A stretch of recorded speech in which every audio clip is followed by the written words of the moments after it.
लगाए। ISK के ऐसे ही जाने कितने मॉड्यूल भारत में सक्रिय हैं जो भारत में इस्लामिक शासन लाने के लिए लगातार काम कर रहे हैं। इनमें बड़े बड़े मुसलमान व्यापारी, gym trainer, students, engineers, doctor आदि सभी शामिल हैं। जिहादी विचारधारा वाले मुसलमान या तो सीधे सीधे इस्लामिक स्टेट में भर्ती हो रहे हैं या गुप्त रूप से इस्लामिक स्टेट के अपने एजेंडा को आगे बढ़ा रहे हैं।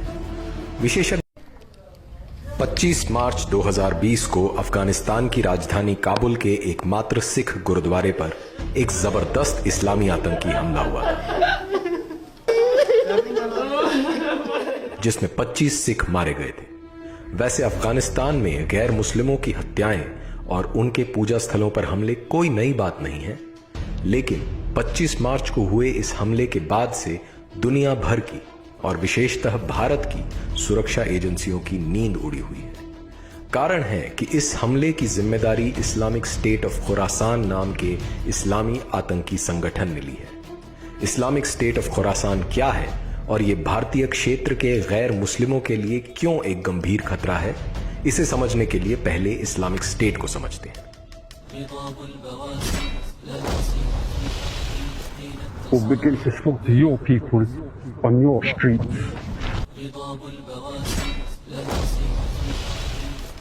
इस्लामिक स्टेट वर्तमान काल में मानवता के लिए सबसे बड़ी चुनौती है। ये एक ग्लोबल इस्लामी संगठन है जो दुनिया में गैर मुस्लिमों को खत्म करके इस्लामी शासन स्थापित करना चाहता है।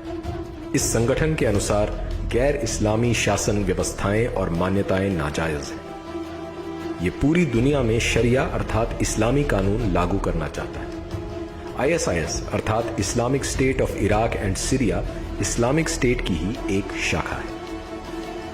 इस्लामिक स्टेट एक शक्तिशाली और धन संपन्न संस्था है जिसे दुनिया भर के मुसलमानों का समर्थन मिल रहा है। 1999 में शुरू में ही इस आतंकी संस्था ने 2014 में ग्लोबल कैलिफेट अर्थात वैश्विक खिलाफत की घोषणा करके दुनिया भर के मुसलमानों को इस्लामी शासन लाने के लिए प्रेरित किया। इसके लिए इन्होंने दुनिया को 20 हिस्सों में बांटा है, जैसे Islamic state of Gaza, Islamic state of Libya इत्यादि।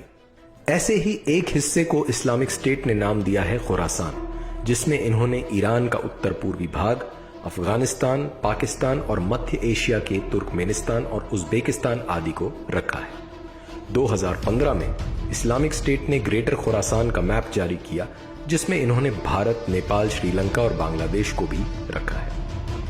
इनका उद्देश्य इस पूरे हिस्से में गैर मुस्लिमों को खत्म करके इस्लामिक शरिया स्थापित करना है। इस्लामिक स्टेट ऑफ खुरासान दुनिया भर की सुरक्षा एजेंसीज के रेडार पर तब आया जब पता चला कि इस्लामिक स्टेट सीरिया और इराक में अपनी जमीन खिसकने के बाद खुरासान को अपना केंद्र बना रहा है। इस्लामिक स्टेट की इस रणनीति के पीछे कई कारण हैं, जिसमें सबसे बड़ा कारण है इस हिस्से की बड़ी मुस्लिम जनसंख्या। पाकिस्तान 96.5%, बांग्लादेश 90.4%, अफगानिस्तान 99.7%, मालदीव्स 100%, इंडोनेशिया 87.2% और ईरान 99.4%। वर्तमान में भारत इंडोनेशिया के बाद सबसे ज्यादा मुस्लिम जनसंख्या वाला देश है और 2050 तक दुनिया में सबसे ज्यादा मुसलमान भारत में ही होंगे। वैसे तो मुसलमानों द्वारा इस्लाम के आरंभ से ही गैर मुस्लिमों को खत्म कर भारत में इस्लामिक सत्ता स्थापित करने के लगातार प्रयास किए जाते रहे हैं, लेकिन भारत में गैर मुस्लिमों के लिए इस्लामिक स्टेट खुरासान का ये खतरा और भी अधिक बड़ा है। सीरिया में भारत के राजदूत रह चुके राजेंद्र अभयंकर के अनुसार इस्लामिक स्टेट के एजेंडा में भारत भी शामिल है। हिंदू बाहुल्य भारत पर कब्जा कर इस्लामिक स्टेट खुरासान पूरी दुनिया के इस्लामिक देशों में अपना प्रभाव बढ़ाना चाहता है। आए दिन पूरे भारत से इस्लामिक स्टेट खुरासान से संबंध रखने वाले आतंकवादियों का पकड़ा जाना इस बात का प्रमाण है कि भारत में इस्लामिक स्टेट खुरासान को मुसलमानों का पूरा समर्थन मिल रहा है। 2019-20 में दिल्ली में CAA और NRC के विरोध में हुए प्रदर्शन और दंगों का इस्लामिक स्टेट से गहरा संबंध था। इसका पता तब चला जब दिल्ली पुलिस ने दिल्ली के जामिया नगर से इस्लामिक स्टेट खुरासान के आतंकवादियों जहां नजेब सामी और हीना बशीर बेग को गिरफ्तार किया।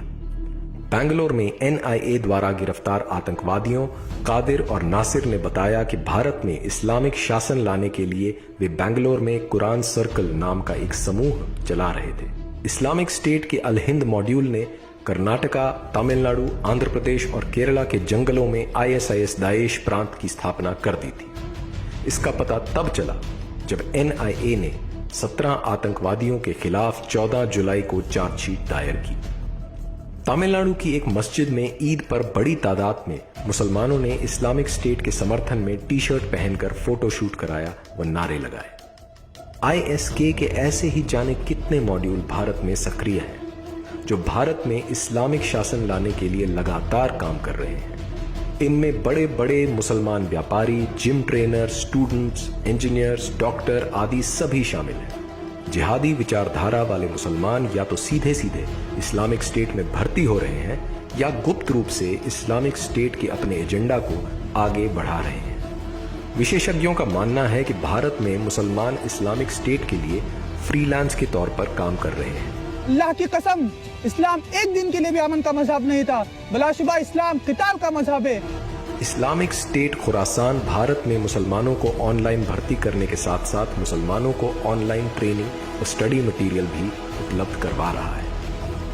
भारत में इस्लामिक स्टेट खुरासान की जड़ें कितनी गहरी हो चुकी हैं, इसे इस बात से समझा जा सकता है कि काबुल गुरुद्वारे हमले में भी भारत का मुसलमान मोहसिन उर्फ खालिद अल हिंदी शामिल था। अमेरिका के राष्ट्रीय सुरक्षा अधिकारी रहे रसल ट्रैवर्स ने एक प्रश्न के जवाब में कहा था, इस्लामिक स्टेट खुरासान ने भारत में आत्मघाती हमले के प्रयास किए हैं। हम बाबरी मस्जिद का बदला लेने आएंगे। हम गुजरात के, कश्मीर के और मुजफ्फरनगर के मजलूमों का बदला लेने आएंगे। हम आएंगे, जरूर आएंगे, लेकिन तलवार लेकर आएंगे। तुम सबको ज़बाह करने आएंगे। एक तरफ जहां इस्लामिक स्टेट सीधे सीधे हिंदुओं को खत्म करने की धमकी दे रहा है, वहीं भारत सरकार इसे एक गंभीर खतरा मानने से भी इनकार कर रही है।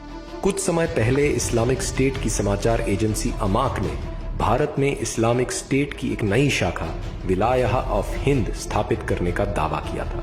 साथ ही साथ IS खुरासान लगातार हिंदू मंदिरों और हिंदू विचारधारा वाले नेताओं को भी टारगेट कर रहा है। इस्लामिक स्टेट खुरासान भारत की क्षेत्रीय एवं सांस्कृतिक एकता के लिए गंभीर खतरा है। हालांकि भारत सरकार ने इस्लामिक स्टेट की गतिविधियों से निपटने के लिए ऑपरेशन चक्रव्यूह चलाया था, लेकिन ये अधिक सफल नहीं हो सका। भारत में इस्लामिक स्टेट खुरासान के लगातार बढ़ते प्रभाव ने अन्य संस्कृतियों के लिए गंभीर खतरा उत्पन्न कर दिया है। इस्लामिक स्टेट खुरासान ने भारत में शताब्दियों से चल रहे सांस्कृतिक टकराव को एक नई गति दे दी है। गली से ही निकला होता, गली में से खींच कर ले गए मेरे बच्चे को, गली में से ले गए मेरे बच्चे को। अगर जल्द ही समाज इनके खिलाफ कड़ा रुख नहीं अपनाता है तो गैर इस्लामिक संस्कृतियों को इसके गंभीर परिणाम भुगतने होंगे।